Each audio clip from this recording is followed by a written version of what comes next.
अस्सलाम वालेकुम एवरीवन, कैसे हैं आप सब। उम्मीद करती हूँ बिल्कुल ठीक होंगे। तो जैसे कि आप जानते हैं, आज फिर हम हाजिर हैं आपके सामने मनीषा के नावल मैं गुनहगार के पार्ट 7 के साथ। तो अब हम नावल पढ़ना शुरू करते हैं। ये शाहिद क्या चाहते हैं आखिर, क्यों नहीं ठीक हो रहे, क्या करूँ मैं अब। बाथरूम से बाहर आकर वो इसी मुतल्लिक सोच रही थी और फिर अपने गीले बालों में ब्रश करके वो अपने दुपट्टे को सही करती नीचे लाउंज में चली आई और नाश्ते का बंदोबस्त करने लगी। नाश्ते के दौरान इमरान साहब ने शाहिद और वानिया दोनों से अपने 2 दिन के लिए लाहौर जाने की बात की और साथ ही उनकी गैर मौजूदगी में सब सही रहे ये हदायत करने लगे, जिस पर शायद अच्छा खासा बुरा बना गया। यार बाबा, मैं ऐसा क्या कर देता हूँ जो ऐसे समझा रहे हैं आप मुझे। अच्छा बेटा, मैं चलता हूँ अब। शायद की बात को नज़रअंदाज करते इमरान साहब टिश्यू से अपने हाथ साफ करते उठे और वानिया के सर पर शफकत भरा हाथ रखकर वहाँ से अपने कमरे की जानिब चले गए, जहाँ से उन्होंने एक बैग उठाया और घर से बाहर निकल गए। रात को वानिया ने खाना बना के टेबल पर लगा दिया, मगर अब वो ये सोच कर हलकान हो रही थी कि आखिर शाहिद को कैसे बुलाऊं। वो ना जाने इसकी बात मानेगा भी या नहीं कि इतने में शायद खुद ही वहाँ आ गया और फ़ौरन कुर्सी खींचकर बैठ गया। जल्दी से मुझे खाना दो, बहुत भूख लगी है। वानिया को देखते वो नॉर्मल से अंदाज में बोला, जबकि वो यूं ही खड़ी रही। जी जी, अभी देती हूँ। तेज़ी से हाथ चलाती उसने एक प्लेट में बिरयानी डालकर शाहिद के सामने रख दी, तो वो जल्दी जल्दी उसे खाने लग गया। वानिया भी अब बैठकर खुद भी बिरयानी खाने लगी थी। खाने से फारिग होकर शाहिद कमरे में जाने लगा तो पलट कर बर्तन समेट रही वानिया से मुखातिब हुआ। आइस क्यूब्स मेरे रूम में लेकर आओ जल्दी। जी ठीक है। हुक्म देने के साथ ही वो तेज़ी से सीढ़ियाँ चढ़ने लगा, तो वानिया बर्तन उठाकर किचन में रखकर आइस क्यूब एक बाउल में डालकर खुद भी शायद के कमरे की तरफ कदम उठाने लगी। अभी वो कमरे में दाखिल हुई थी कि अचानक घर की लाइट चली गई, जिसकी वजह ख़राब मौसम भी था। अब ये क्या है, साला राशिद कहाँ मर गया, जनरेटर ऑन क्यों नहीं कर रहा, वो तो आज आए ही नहीं है। शाहिद को गुस्सा करते देख वानिया ने झट से उसे जवाब दे दिया, तो अब कौन ऑन करेगा जनरेटर। शायद जैसे पहले ही बहुत गर्मी शायद जिसे पहले ही बहुत गर्मी लग रही थी, अब लाइट चले जाने से अपनी शर्ट को उतारते हुए बेड पर फेंकते ही बोला, आप चले जाए ना। अंधेरे में छोटे छोटे कदम उठाती वो मासूमियत से बोली, मैं तो नहीं जाने वाला, बाहर देखो बारिश हो रही है, जाकर तुम चला आओ। शायद ने एक और हुक्म जारी किया, जिस पर वानी अच्छा खासा चौंक उठी। मुझे नहीं चलाना आता, ना ही कभी मैंने ऐसा कोई काम किया है। वानी ने झट से इनकार कर दिया, जो कि सच भी था। तो फिर ठीक है, मुझे क्या, मैं तो अंधेरे में भी सुकून से बैठा रहूँगा। शायद के लापरवाही जाहिर करने पर वानिया रो देने को तैयार थी। उसे अंधेरे से पहले ही बहुत डर लगता था, तभी अब भी वो अंदाजे से बेड की तरफ बढ़े जा रही थी, जब उठकर दराज से सिगरेट ढूंढ रहे शायद के साथ टकरा गई और उसके हाथ में मौजूद बॉल ज़मीन पर गिर गया। ये क्या हो गया है, अब दिखाई भी नहीं देता क्या तुम्हें। कहाँ से दिखाई देगा, इतना तो अंधेरा है। सुन लें आप, मैं यहाँ से कहीं नहीं जाऊँगी, मैं यहीं पर ही रहूँगी जब तक लाइट वापस नहीं आ जाती तब तक। अटल लहजे में शाही से कहते वो हाथ से छूकर बेड को महसूस करती वहाँ पर पाँव नीचे लटकाए बैठ गई, जबकि उसके वहाँ बैठने से शायद चिढ़कर लाइटर की रोशनी जलाकर सोफे पर बैठकर स्मोकिंग करने लगा। अभी थोड़ी देर ही पहले हुई थी उस जब वानी पागलों की तरह हंसने लग गई। क्या पागल हो गई हो तुम, शायद के पूछे गए सवाल का जवाब वानी ने अचानक चीखते हुए दिया। क्या हो गया, बोलो भी कुछ। शायद ने गुस्से से सवाल किया तो वो सिसकने लगी। मुझे लगता है मेरे फ्रॉक में कोई चीज़ घुस गई है, डरते हुए कांपती आवाज़ में वानी ने असल बात बताई। हाँ, वो हमारे घर में कॉकरोच बहुत होते हैं, तो वही होगा। शायद नॉर्मल से अंदाज में ऐसे बता रहा था जैसे ये कोई बात ही ना हो। तो अब मैं क्या करूँ, उतार दो फ्रॉक, सिंपल। एक लंबा सा कश लगाते हुए उसे मशवरे से नवाजने लगा। ऐसे कैसे आपके सामने उतार दूँ, हैरानगी से आंखें बड़ी किए वानिया उससे कहने लगी। तो मुझे कौन सा अंधेरे में कुछ दिखाई दे रहा है, वैसे भी मुझे कोई शौक नहीं है तुम्हें देखने का। शायद की बात सुनते ही जल्दी से वानिया ने अपने फ्रॉक को अनजिप करते उतार कर दूर फेंक दिया और फिर तेज़ी से वो बेड पर पड़ी शाहिद की शर्ट को उठाकर पहनने लगी, और अब सिर्फ वो एक शर्ट में ही मौजूद थी, बाकी सारा फ्रॉक उसने उतार फेंका था। अब देखे ना क्या चीज़ थी वो, शर्ट के बटन लगाते हुए शायद से बोली, जो अब सोफे पर लेट चुका था। मैं क्यों देखो, खुद देख लो। मुझे नहीं पता, मुझे डर लग रहा है। खौफजदा होते बेड पर चढ़कर बैठते हुए वानिया बेचारगी से बताने लगी। हाँ तो ठीक है, बैठी रहो चुपचाप वैसे ही। शायद की शर्ट को खींचकर लंबा करने की कोशिश में मसरूफ़ और डरते हुए खामोश बैठ गई। जब आसमान से तेज़ बिजली चमकी, जिसकी रोशनी खिड़की से कमरे तक भी आई, और वानिया एक शर्ट में मौजूद बेड पर बैठी शायद को जब दिखाई दी, तो वो उसके वजूद को देखते ही वो तो जैसे मदहोश सा होने लगा। वानिया की नर्म और नाजुक सफ़ेद पिंडलियाँ साफ दिखाई दे रही थीं। वहीं शायद की नज़रें किताब न लाते हुए वो खुद को छुपाने की कोशिश करने लगी। अचानक शायद उठकर उसके करीब चलाया और बेखुदी के आलम में अपने हाथ से वानिया की एक टांग खींचकर उसे अपने लबों से छूते हुए ऊपर की जाने बढ़ने लगा। तब वानिया ने अपने हाथ से उसे पीछे धकेला। ये आप क्या कर रहे हैं? अपना फ़र्ज़ अदा कर रहा हूँ। शायद तो जैसे पागल ही हो गया था, जो उसे किसी बात का होश तक न रहा था। वो तो बस इस वक्त वानिया की गुर्बत का तलबगार था। बाबा ने कहा था ना, आप मेरे करीब नहीं आएंगे। वानिया ने उसे इमरान साहब की धमकी याद करवाई। हाँ तो अब बाबा तो नहीं है ना घर पर, तो मुझे खुश करो तुम। वानिया से कहते वो फिर से उसकी टांगों को पकड़कर खींचते खुद तेज़ी से उसके वजूद पर काबज़ होने लगा। मगर जैसे ही उसने वानिया के बदन पर मौजूद शर्ट के बटन खोलने चाहे, वैसे ही वानिया ने शायद को ज़ोर से पीछे धक्का दे दिया और तेज़ी से बेड से नीचे उतर गई कि तभी लाइट वापस आ गई और कमरा फिर से रोशन हो गया। समझ क्या रखा है मुझे आपने? आपकी ना कि आपके याशी का सामान। वैसे तो बात भी आप ठीक तरीके से नहीं करते मेरे साथ, और हर वक्त रात को मेरे साथ ये सब करते हुए नफरत नहीं आती आपको मुझसे? सही कहते हैं सब, जब इंसान इस हराम चीज़ को अपनी ज़िंदगी बना लेता है, उनका ज़मीर, दिलो दिमाग, एहसास, हर चीज़ मर जाती है। सोचा था मैंने आपको अपनी मोहब्बत से सुधार लूँगी, लेकिन नहीं। जब तक इंसान खुद ही सुधरना ना चाहता हो तो कोई भला उसे कैसे सुधार सकता है? आज पहली दफ़ा नफ़रत आ रही है आपसे, शदीद नफ़रत। शायद पर चीखते वो गुस्से से वहाँ से जाने लगी कि ज़मीन पर पड़ी आइस क्यूब्स, जो कि अब पिघल चुकी थी, उनके पानी से फिसक कर एक चीख के साथ वो नीचे ज़मीन पर गिर गई। तब शायद जल्दी से उसके पास गया, जाकर वानिया के पेट पर हाथ रखे उसे उठाने लगा, जबकि वानिया ने उसका हाथ पकड़कर खुद से दूर कर दिया। अब मुझसे दूर रहें, समझे? आपकी ज़िंदगी में सिर्फ आपको नशे ही अजीज़ है ना, फिर उन्हें ही रखें। शायद से कहते वो उठकर वहाँ से जाने लगी, मगर जैसे ही वो दरवाज़ा खोलकर बाहर निकली, वैसे ही उसकी बातों पर शायद जिसको बुरा भी लगा था और साथ गुस्सा भी आया था, वो तेज़ी से खुद भी वानिया के पीछे चला गया और उसे बाजू से पकड़कर खींचते हुए अपने सामने किया।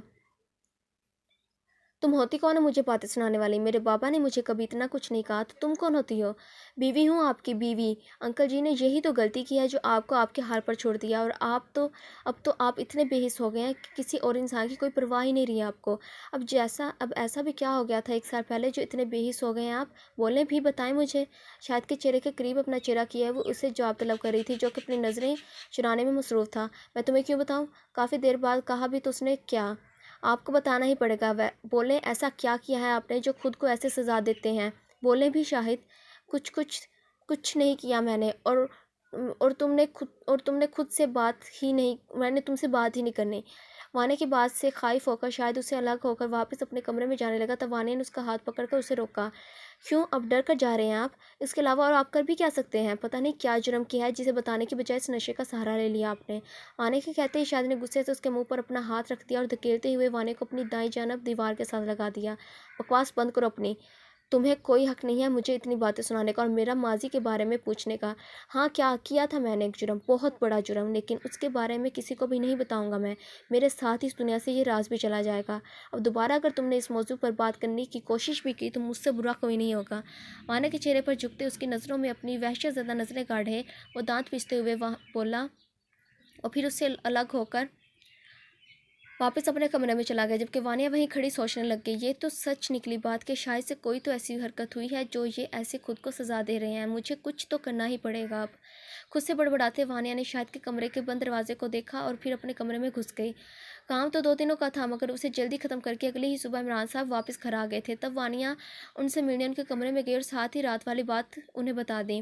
बेटा, शायद ये राज भी सिर्फ तुम ही बता सकता है, वरना मुझे तो कभी उसने इतना भी नहीं बताया था, और मुझे ही कुछ करना होगा जिससे तुम दोनों में मौजूद दूरियां ख़त्म हो जाएं। वानिया से कहते इमरान साहब किसी को कॉल करने लगे, जबकि वानिया कमरे से बाहर निकल गई। दोपहर का वक्त था जब इमरान साहब शाहिद के कमरे में चले आए। तब उन्हें शाहिद लेटकर स्मोकिंग करता हुआ दिखाई दिया। इमरान साहब को देखते ही उसने अपनी सिगरेट को फेंक दिया और उठकर बैठ गया। बेटा, क्या करते रहते हो अकेले कमरे में? शायद शादी हो चुकी है तुम्हारी, इंजॉय करो लाइफ को। तुम्हें पता है जब मेरी तुम्हारी माँ से शादी हुई थी ना, तो मैं तो आसिया के बगैर एक पल भी नहीं रह पाता था, और हनीमून पर तो हम पूरे 2 महीने के लिए गए थे। इधर तुम देखो तो सही, कभी ढंग से बात भी नहीं की वानिया बच्चे से। अब बस बहुत हो गया। ये देखो तुम्हारे हनीमून के टिकट, तुम और वानिया जा रहे हो सुबह, वो भी तुर्की। शायद के करीब बेड पर बैठते इमरान साहब ने 2 टिकट्स उसके सामने किए, जिन्हें देखकर वो अच्छा खासा हैरान हो गया। बाबा, मैं नहीं जा रहा आपकी उस बहू के साथ। टॉर्चर करती है वो मुझे, इसलिए आप अकेले ही अपनी बहू को हनीमून पर भेज दें, ठीक है ना? इन टिकट्स को बगैर पकड़े वो चिढ़कर बोला। शायद कैसी बातें कर रहे हो तुम? कहा ना मैंने, बस तुम जा रहे हो और ये मेरा हुक्म है। सामान पैक करो, शाम की फ़्लाइट है तुम्हारी। बाबा नहीं जाना मैंने, ये मेरा फ़ैसला है। शायद बेड से खड़ा होता हट्टर लहजे में बोला। वहीं इमरान साहब भी खड़े हो चुके थे। तुम जा रहे हो शायद, वरना मुझसे बुरा कोई नहीं होगा। बाबा आप क्यों मुझ पर ज़बरदस्ती हर काम मुसल्लत कर देते हैं? शायद पेशानी पर बल डाले इमरान साहब से सवाल करने लगा। तब उन्होंने खींचकर शायद को अपने गले लगा लिया। बेटा मान जाओ ना, तुम्हारा बाप हूँ मैं, इतना तो मेरा भी हक है कि तुम से कोई भी फरमाइश कर सको। इमरान साहब ने के एक मरतबा फिर से कहने से शाहिद को आखिरकार मानना ही पड़ा और फिर ज़बरदस्ती शाहिद को हानिया के साथ तुर्की हनीमून के लिए भेज दिया गया।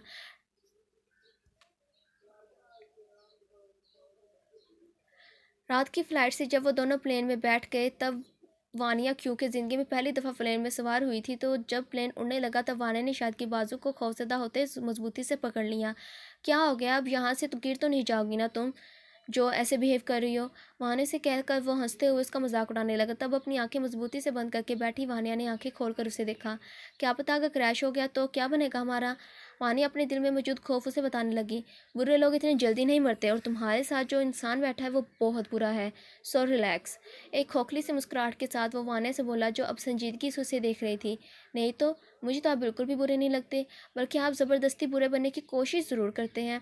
वानिया की बात सुनकर शायद उसकी तरफ अजीब सी नज़रों से देखने लगा और फिर अपनी नज़रों का रुख मोड़कर वानिया से नज़रें चुराने लगा। अगली कुछ देर में उन्होंने तुर्की की सरजमीन पर कदम रखा। तब गाड़ी रोककर शाहिद ने एड्रेस बताकर उसमें वानिया के साथ बैठ गया। इमरान साहब ने एक घर उन दोनों के लिए कुछ दिनों के लिए बुक किया हुआ था, जिसका एड्रेस कुछ देर पहले ही मैसेज में सेंड किया था उन्होंने। शाहिद के बताए गए एड्रेस पर जब गाड़ी रुकी तो शायद उसे पैसे देते अपना सामान उठाकर घर में दाखिल हुआ। वहीं वानिया ने जब इतना बड़ा और प्यारा घर देखा तो बहुत ज़्यादा खुश हो गई। उसकी इस वजह से घर का उसके एक वजह का घर का उस जगह पर मौजूद होना था जहाँ उनके घर के अलावा कोई, सिर्फ घने घने जंगल ही और तन्हाई थी और पुरसकून सी जगह थी। वो जो वानिया को बहुत अट्रैक्ट कर रही थी। इतना प्यारा घर, ये बिल्कुल मेरे ख्वाबों जैसा है। थैंक यू शाहिद जी, मुझे मेरे शोहर बनने के लिए। शाहिद खुद को शहद कहने पर वानिया को मुस्कुराकर देखने लगा। वहीं वो भागकर उसके करीब आई और उसका हाथ पकड़ लिया। चलें जल्दी पूरा घर देखते हैं, कितना प्यारा घर है। अल्लाह जी मैं कितनी लकी हूँ। मुस्कुराहट तो जैसे वानिया के लबों से चिपक ही गई थी। वो शाहिद का हाथ पकड़कर अपने साथ ले जाने लगी तो शाहिद भी उसके साथ चल पड़ा। शायद हैरान था कि वानिया, जो कि कल तक उससे नफरत जाहिर कर रही थी, वो अचानक कैसे कैसे उसके साथ इतनी फ्रैंक हो गई, मगर फिर वो इस बात को नज़रअंदाज कर गया। शाम का वक्त था जब वानिया शायद से ज़िद करने लगी बाहर जाने की। उसे शौक इतना था घूमने फिरने का, या फिर शायद के साथ जाने की ख्वाहिश थी उसकी। शायद जी चले ना, बाहर घूम कर आते हैं प्लीज़। तुम चली जाओ, मैंने नहीं जाना कहीं भी, मैं बहुत बिज़ी हूँ। शायद फिर से ड्रिंक करने की तैयारी कर रहा था, जो कि उसने कुछ देर पहले ही इस घर में मौजूद मुलाजिम से कहकर मंगवाई थी। बाद में आकर कर लीजिएगा ना, अब तो चले ना प्लीज़, वरना मैं बाबा को कॉल करके कहूँगी कि यहाँ पर भी आप बस रूम में ही बैठे हैं। वानिया ने शाहिद को इमरान साहब की धमकी दी, तब ना चाहते हुए भी शाहिद को राज़ी होना पड़ा। अच्छा ठीक है चलता हूँ, पीछे ही पड़ जाती हो। वानिया को डपटते वो उठा और वानिया के साथ घर से निकल पड़ा, मगर वो अपने साथ ड्रिंक की बोतल ज़रूर लेकर निकला था। बस पास ही ये पेड़ पौधे देखो और जल्दी वापस घर चलो, ठीक है? ड्रिंक की बोतल का ढक्कन खोलते वो वानिया को देखता उससे बोला, हाँ हाँ ठीक है अब चलें। तो वानिया शाहिद का हाथ पकड़कर अपने घर के सामने मौजूद सड़क पर चलने लगी, जहाँ दाएं बाएं सिर्फ घने दरख्त ही मौजूद थे, जबकि उनके दरमियान एक सुनसान सड़क पर वो दोनों चल रहे थे। यूं ही वॉक करने के बाद जब पलट कर वो दोनों वापस घर आने लगे, तब सड़क पर चलता शाहिद अपनी जेब में से छोटी सी शराब की बोतल निकालकर उसे पीने लग गया, क्योंकि पहली बोतल तो कब की ख़त्म कर चुका था वो। शाहिद जी मत पिए ना, अब बस करें प्लीज़। अब जब शाहिद काफ़ी नशे में मुब्तला हो चुका था तो वानिया ने उसे मज़ीद ड्रिंक करने से मना करना चाहा। वानिया तुम्हारा मसला क्या है? क्यों मेरे पीछे पड़ी रहती हो? चाहती क्या हो तुम? बोलो। अपनी सुर्ख नज़रों का रुख वानिया की जानिब किए वो उस पर गुस्से से चीख पड़ा। इस वक्त काफ़ी अंधेरा फैल चुका था तो वानिया ने उससे अपने करीब और सड़क से दूर होने का कहा, मगर वो तो जैसे कुछ सुनना ही नहीं चाहता था। नहीं मैं तो यहीं पर ही चलूँगा। वानिया को इनकार करके वो सड़क पर ही चलता रहा, जबकि वानिया बार बार उसे बोले जा रही थी, जिसका उस पर कोई असर नहीं हो रहा था कि तभी एक गाड़ी उस तरफ आई और शाहिद को टक्कर मारने लगी। कि तभी वानिया ने गाड़ी को देखकर भागकर शाहिद को धक्का देते हुए सड़क से पीछे गिरा दिया कि और खुद गाड़ी के साथ टकरा गई। क्योंकि गाड़ी को रोक लिया गया था इसलिए ज़्यादा बुरी चोट नहीं लगी थी उसे, लेकिन वानिया वहीं पर बैठ गई थी। उसे खड़ा नहीं हुआ जा रहा था। दूसरी सिमत उसे अचानक हमले के बाद शायद वापस होश में आते जल्दी से उठकर वानिया के पास दौड़ कर आया, जो अपनी टांग पकड़े बैठी थी। तुम ठीक हो? शाहिद के पूछे गए सवाल पर वानिया उसे देखकर रोने लगी। मेरी टांग टूट गई, मुझसे उठा नहीं जा रहा, क्या करूं मैं अब? कहने के साथ ही वो फिर से फूट फूट कर रोने लगी। वानिया प्लीज़ खामोश हो जा। शाहिद को कर देख कर गाड़ी वाला शख्स उनके पास चला आया। सॉरी, मैंने हारन दिया, but I am really sorry. कोई मदद चाहिए आपको? अपने सीने से लगाकर वानिया को खामोश करवा रहे शाहिद ने उस शख्स की बात सुनकर उसे देखा और फिर वानिया से अलग होकर उठ खड़ा हुआ। हाँ, मेरी बीवी को हॉस्पिटल ले जाएं प्लीज़। शाहिद की बात सुनकर उस शख्स ने इस बात में सर हिलाते उसे हाँ की तो फ़ौरन शाहिद ने वानिया को अपनी गोद में उठा लिया और गाड़ी में बिठा दिया और फिर वो जल्दी से वानिया को हॉस्पिटल ले गए। हॉस्पिटल में भी शाहिद अपना चेहरा रुमाल की मदद से छुपाकर ज़्यादा किसी से बात नहीं कर रहा था, यहाँ तक कि डॉक्टर से भी, जिसकी वजह से उसका ड्रिंक किए होना था। वो यहाँ कोई तमाशा नहीं बनाना चाहता था। शुक्र है ज़्यादा चोट नहीं लगी, बस आप उन्हें ज़्यादा आराम करने दीजिएगा, ज़्यादा चलने फिरने से परहेज़ करें। डॉक्टर की हिदायत सुनकर शाहिद ने खामोशी से दवाइयों का शापर लिया और उसे अपनी जीन्स की जेब में डालकर वानिया को उठाकर वापस उसी शख्स की गाड़ी में बिठा दिया। तो कुछ देर के बाद उन्हें उस शख्स ने घर ड्रॉप कर दिया। घर पहुंचकर भी शाहिद ने वानिया को अपनी गोद में उठा लिया क्योंकि वानिया से चला नहीं जा रहा था। फिर उस शख्स का शुक्रिया अदा करते वो वानिया समेत घर में दाखिल हुआ और कमरे में ले जाकर वानिया को बेड पर लेटा दिया। चलो मुंह खोलो, ये मेडिसिन भी खानी है, लेकिन यार तुमने तो कुछ खाया भी नहीं है, रुको मैं अभी कुछ खाने को लाता हूँ। वानिया से कहते वो कमरे से बाहर निकल गया तो उसे कोई मुलाजिम दिखाई ना दिया तो शाहिद ने खुद ही किचन में जाकर सैंडविच बनाए और ट्रे में रखकर कमरे में ले आया। शायद से ट्रे पकड़कर वानिया ने उन्हें खाना शुरू कर दिया। उसे खाते हुए वो आंखें बंद किए भरपूर तरीके से सैंडविच एंजॉय कर रही थी। कितने टेस्टी हैं, किसने बनाया इन्हें, क्योंकि घर में तो कोई भी नहीं है। और सॉरी, ये लें आप भी तो खाएं, कब से मैं अकेली ही खाई जा रही हूँ, सच में बहुत टेस्टी हैं। दूसरे सोफे पर बैठे शाहिद को देखते वो उसे भी सैंडविच खाने की ऑफ़र करने लगी। नहीं, मैंने नहीं खाना, तुम खाओ। वानिया की एक नज़र देख कर शाहिद ने फ़ौरन इनकार कर दिया। ऐसे कैसे नहीं खाना, अगर आप नहीं खाएंगे तो मैं भी नहीं खाना। कहने के साथ ही वानिया ने सैंडविच को वापस प्लेट में रख दिया। यार तुम्हारा क्या मसला है, आखिर हर बात में ज़िद करनी लाजमी है क्या? हाँ है तो आप मान जाया करें ना मेरी बात को। वानिया की बात सुनकर वो सोफे से उठकर बेड तक आया और एक सैंडविच उठाकर खाने लग गया। ये आपने बनाया है ना? शायद को खामोशी से खाते देखकर वो उससे सवाल करने लगी। नहीं, वो मैंने बाहर से मंगवाए हैं। छोटे अपने झूठे इतने टेस्टी सिर्फ आप ही बना सकते हैं, क्योंकि ये सैंडविच ज़्यादा टेस्टी इसलिए हुए हैं क्योंकि आपकी मोहब्बत भी इसमें शामिल है, जो आप दिल ही दिल में मुझसे करते हैं। खुद भी अपना प्लेट में रखा हुआ सैंडविच उठाकर उसे खाते हुए वो शर्मा कर बोली। वानिया, तुम्हें बेफजूल बातें करने के अलावा कुछ आता भी है क्या? आपके लिए ये बेफजूल होंगी, लेकिन मेरे लिए तो बहुत ज़्यादा कीमती हैं। वानिया की बातों से जान छुड़ाने की खातिर वो अपना सैंडविच पूरा ख़त्म करके उठ खड़ा हुआ और गिलास में पानी निकालकर मेडिसिन भी निकालने लगा। चलो अब ये दवाई खाओ जल्दी। हथेली में गोलियां रखकर वानिया की तरफ बढ़ाते वो उसे गोया हुआ। नहीं, मैंने नहीं खानी, ये बहुत कड़वी होती हैं। सैंडविचों को मैं खाकर उसे चबाते हुए मुंह फुलाए बोली। हाँ तो किसने कहा था हीरोइन बनने के लिए? ना मुझे बचाती मरने देती। अभी शायद ने इतना ही कहा था कि वानिया ने झट से उसके मुंह पर अपना हाथ रख दिया। प्लीज़ दोबारा ऐसी बात मत कीजिएगा, आप ज़िंदगी है मेरी और अगर आपको कुछ हो जाता तो ज़िंदा मैं भी नहीं रह पाती। शायद की आंखों में अपनी नम आंखों के साथ देखते अगले ही पल उसने चुपचाप दवाई खा ली। चलो अब सो जाओ तुम। आप कहाँ जा रहे हैं? वानिया से कहते जब वो पलट कर जाने लगा तब वानिया उससे सवाल करने लगी। कहीं नहीं जा रहा यार, यहीं पर ही हूँ। वापस अपने सोफे पर बैठते उसने जैसे वानिया की तसल्ली करवाई थी। क्या दोबारा ड्रिंक करने वाले हैं आप? शायद को बेचैन देखकर जो अब शराब की बोतल को उठाकर गिलास में शराब उडेल रहा था वो मासूमियत से बोली। शायद ने जवाब में सिर्फ एक हंकार भरा। क्यों करते हैं आप ऐसे? वो ना मैंने सुना था कि जो लोग ऐसे ड्रिंक वगैरह करते हैं ना वो शादी के बाद सुधर जाते हैं क्योंकि उन्हें एक बीवी मिल जाती है, फिर इन सब फजूल चीज़ों के लिए टाइम नहीं होता उनके पास। ये चीज़ मेरी तकलीफ़ को दूर करती है, तुम क्या मेरी तकलीफ़ को कम कर सकती हो? आने की बात काटते शायद ने झट से उससे सवाल किया। आप एक दफ़ा मौका तो देकर देखें शायद जी, आपके सारे दुख परेशानी को दूर कर दूँगी क्योंकि मोहब्बत में बहुत ताकत होती है। अपनी बात मुकम्मल करके साथ ही वानी हंसने लग गई। और आप कहते हैं ना कि ये चीज़ तकलीफ़ को दूर करती है, तो फिर तो मुझे भी पीनी चाहिए क्योंकि बहुत दर्द है मेरी टांग में। हाँ तो लो, ये लो, तुम भी पी लो। शायद शराब की बोतल उठाकर वानी के सामने करने लगा। नहीं नहीं, ये हराम है और मैं हराम चीज़ को पी नहीं सकती। आप बस प्लीज़ पानी पिला दें, बहुत प्यास लग रही है मुझे। शायद उठकर वानी के पास आकर गिलास में पानी डालकर उसे पिलाने लगे। पानी पिलाने के बाद शायद जब जाने लगा तो वानी ने उसका हाथ पकड़ लिया। ये उसी का प्लान था कि वो पानी पिलाने जब इधर आएगा तो तब वो वापस उसे जाने नहीं देगी ताकि वो शराब ना पी सके। आप यहाँ सो जाएं, आप यहाँ सो सकते हैं। वहाँ सोफ़ा देखिए तो सही कितना छोटू सा है, आप कैसे सो पाएंगे? नहीं, मैं एडजस्ट कर लूँगा। वाना के हाथ में मौजूद अपने हाथ को देखते वो उससे बोला, अब मैं इतनी भी काबिल नफ़रत नहीं हूँ जो आप मेरे पास सो भी नहीं सकते। वाना ने मासूमियत से उसे कहा तो वो चौंक कर उसे देखने लगा। वो बात नहीं है यार, मुझे खुद पर भरोसा नहीं है कि बस इसलिए। तो क्या हुआ, शोहर हैं आप मेरे, और भरोसे की क्या बात है, जो भी हमें होगा वो दोनों के लिए जायज़ होगा ना। अच्छा तो तुम सो जाओ, मैं बाद में आकर सो जाऊँगा। माने की बातें शाहिद को बहुत अजीब लग रही थी। उसका अंदाज़ा, इसकी नज़रें, हर चीज़ अजीब ही तो थी। तभी वो नरमी से उसका हाथ अपने हाथ से हटाकर दोबारा सोफे पर जाकर बैठ गया। वहीं वानिया मोहब्बत में नज़रों से उसे टकटकी बांधे देखी जा रही थी। उसकी नज़रें से शाहिद को एक अजीब सी बेचैनी महसूस हो रही थी, जिस वजह से वो ड्रिंक भी नहीं कर पा रहा था। क्या हुआ है, सो जाओ अब, मुझे क्यों देख रही हो। काफ़ी देर तक वानिया की नज़रों का महसूस करके बिला आखिर वो पूछ ही बैठा, क्या करूँ मैं, मुझे यकीन ही नहीं आ रहा कि मेरे शौहर इतने प्यारे हैं। माना क्या हो गया तुम्हें, क्यों ऐसी अजीबोगरीब बातें कर रही हो। तुम्हें तो मुझसे नफरत करनी चाहिए, क्योंकि तुम्हारे साथ भी बहुत बुरा किया है मैंने।